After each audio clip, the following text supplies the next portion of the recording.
अगर आपके भी बिजली के बिल पर लोड काफ़ी ज़्यादा चढ़ा हुआ है बट आप अपने बिजली को उस लोड से भी काफ़ी ज़्यादा कम यूज़ करते हो तो उस केस में आपको अपने बिजली के बिल पर लोड कम करवाना होता है। लोड कम करवाने के लिए आपको किसी भी बिजली दफ्तर जाने की ज़रूरत नहीं होती है। आप ये सारा प्रोसेस घर बैठे ही अपने मोबाइल फ़ोन या लैपटॉप की मदद से कर सकते हो। तो अप्लाई कैसे करना है, क्या क्या आपको डॉक्यूमेंट्स चाहिए होंगे, ये सारा कुछ मैंने आगे स्क्रीन पर अप्लाई करके दिखाया है। तो अप्लाई करने से पहले हम सभी को इन ज़रूरी बातों का पता होना चाहिए। सो जब मैं वीडियो के ऊपर रिसर्च कर रहा था तो मुझे पता चला, जो कि था पॉइंट नंबर 1, कि जब भी आप लोड कम करने के लिए अप्लाई करोगे उससे पहले आपको ये चीज़ पता होनी चाहिए कि आपने कितने किलोवाट का लोड मेंटेन करके रखा है। एंड जो मेंटेनेंस पीरियड होता है वो होता है 6 मंथ्स का। सो आओ इसे एक एग्जांपल से समझते हैं। फॉर एग्जांपल, अभी आपके बिजली के बिल पर 5 किलोवाट लोड चढ़ा हुआ है एंड आप उसको 1 किलोवाट कराना चाहते हो। तो उससे पहले आपको ये चेक करना मैंडेटरी है कि पिछले 6 महीने में आप 1 किलोवाट के अकॉर्डिंग अपनी बिजली यूज़ कर रहे हो या नहीं। अगर आप ऐसा नहीं कर रहे होगे एंड आपकी बिजली की यूसेज 1 किलोवाट से ज़्यादा की होगी तो वो आपका 1 किलोवाट लोड नहीं करेंगे।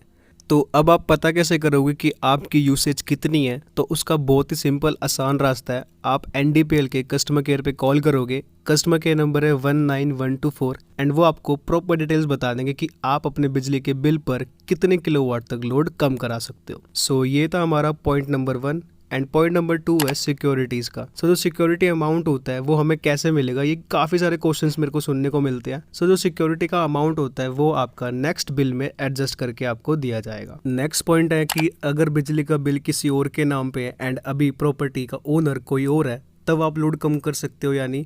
तो इस केस में आपको name change and load reduction दोनों के लिए एक साथ अप्लाई करना पड़ेगा। आप खाली लोड रिडक्शन के लिए अप्लाई नहीं कर सकते हो, आपको साथ साथ नाम चेंज के लिए भी अप्लाई करना पड़ेगा। एंड अगर इलेक्ट्रिसिटी कनेक्शन किसी कंपनी या फर्म के नाम पे है तब जो कंपनी का ओनर है या प्रोपराइटर है उसको उस कंपनी के लेटर हेड पर एक एनओसी टाइप लिखनी पड़ेगी कि मैं इस कंपनी का प्रोपराइटर या ओनर हूँ एंड मुझे कोई ऑब्जेक्शन नहीं है अगर यहाँ पे लोड कम किया जाता है। तो ये यहाँ पे कुछ ज़रूरी पॉइंट्स थे जो हम सभी को अप्लाई करने से पहले पता होने चाहिए ताकि हमें आगे प्रॉब्लम्स ना हो। तो चलो अब सीखते हैं कि कैसे आप लोड कम करने के लिए ऑनलाइन अप्लाई करोगे। एंड प्लीज़ यहाँ से वीडियो को बिना स्किप करे पूरा देखना ताकि आप कोई भी इम्पोर्टेंट स्टेप मिस ना करो। तो ये है एनडीपीएल की वेबसाइट, इसका लिंक मैंने नीचे डिस्क्रिप्शन बॉक्स में दे दिया है। आप उस पर क्लिक करके सीधा इस वेबसाइट पर आ जाओ। वेबसाइट पर आने के बाद आपको ऊपर एक ऑप्शन मिलेगा लॉगिन का, इस पर आपको क्लिक कर लेना है। क्लिक करने के बाद आपको कस्टमर वाले ऑप्शन पे क्लिक कर लेना है।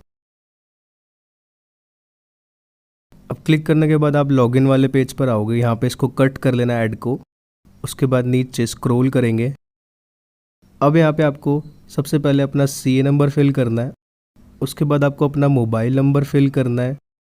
उसके बाद साइन इन विद ओटीपी, इस पे क्लिक कर देंगे। क्लिक करने के बाद आपके मोबाइल पर एक ओटीपी जाएगा, वो ओटीपी आपको यहाँ पे फिल कर लेना है। उसके बाद सबमिट पे क्लिक कर देना है। लॉगिन करने के बाद आपको राइट हैंड साइड पर एक ऑप्शन मिलेगा सिलेक्ट अकाउंट, इस पे आपको क्लिक कर लेना। कभी कभार क्या होता है कि एक ही मोबाइल नंबर पे कई सारे सीए नंबर रजिस्टर्ड होते हैं, तो जब हम लॉगिन करते हैं तो वेबसाइट रैंडमली कोई भी सीए नंबर उठा लेती है। तो आपको यहाँ पे क्लिक करके चेक कर लेना है कि यहाँ पे जिस सीए नंबर के लिए हम अप्लाई कर रहे हैं वही लॉगिन है या नहीं। अदरवाइज आप सिंपली यहाँ पे वो सीए नंबर सेलेक्ट कर लोगे। तो यहाँ पे देखो इसने गलत सीए नंबर उठाया हुआ है, तो मैं यहाँ पे सही वाला सिलेक्ट कर लेता हूँ। सिलेक्ट करने के बाद आपको यहाँ पे एक चीज़ और चेक करनी है कि आपके सीए नंबर पे कोई भी बिल पेंडिंग नहीं होना चाहिए। जैसे कि यहाँ पे देखो करंट आउटस्टैंडिंग 0 शो कर रहा है, ऐसे ही आपका भी शो करना चाहिए। अगर आप बिल नहीं भरोगे तो आप यहाँ पे सर्विसेज के लिए अप्लाई नहीं कर सकते हो, तो बिल भरना यहाँ पे मैंडेटरी है। सो अब यहाँ पे सर्विसेज पे क्लिक करेंगे। उसके बाद न्यू रिक्वेस्ट पे क्लिक करेंगे। क्लिक करने के बाद यहाँ पे आपको नीचे स्क्रोल करना है।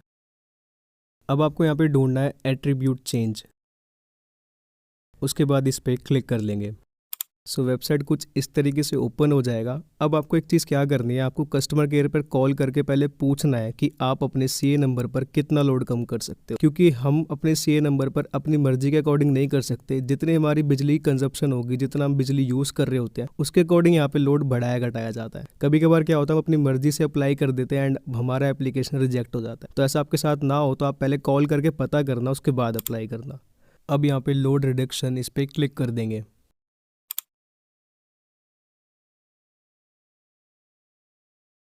क्लिक करने के बाद अब देखो यहाँ पे जो करंट लोड चल रहा है वो हमें यहाँ पे शो कर दिया है।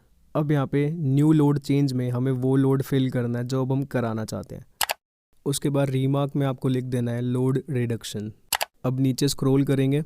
अब यहाँ पे प्रोसेस पहले से बहुत ही ज़्यादा इजी हो गया है। पहले क्या था, हमें फॉर्म भरना पड़ता था, उसके बाद उसको स्कैन करके अपलोड करना पड़ता था, बट अब ऐसा कुछ नहीं करना है। अब आपको जस्ट क्या करना है, अपनी एक फ़ोटो अपलोड करनी है, सिग्नेचर अपलोड करने हैं और एक अपना आईडी प्रूफ अपलोड करना है। सो डॉक्यूमेंट्स आपको किस डायमेंशन में या किस फॉर्मेट में स्कैन करने हैं वो यहाँ पे मेंशन करा हुआ है, तो इसके अकॉर्डिंग स्कैन कर लेना। तो मैं फटाफट से अपलोड कर लेता हूँ तीनों चीज़ों को।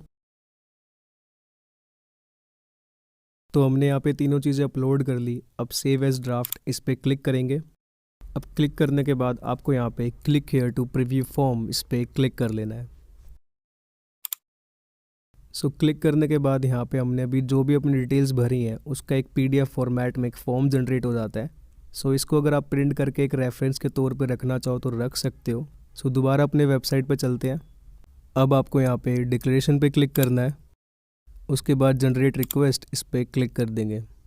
क्लिक करने के बाद यहाँ पे हमारा रिक्वेस्ट नंबर जनरेट हो जाएगा। अब आप इसको कहीं पे नोट डाउन करके लिख लेना, बिकॉज इसी की मदद से आप अपना एप्लीकेशन का स्टेटस ट्रैक कर पाओगे। सो वैसे तो हम अपनी रिक्वेस्ट का स्टेटस इनकी वेबसाइट पे जाकर भी ट्रैक कर सकते हैं, बट मैं आपको सजेस्ट करूँगा कि आप कस्टमर केयर पे कॉल करके ही अपनी रिक्वेस्ट का स्टेटस पता करना, बिकॉज वेबसाइट पे आपको प्रॉपर डिटेल्ड इन्फॉर्मेशन नहीं मिलेगी।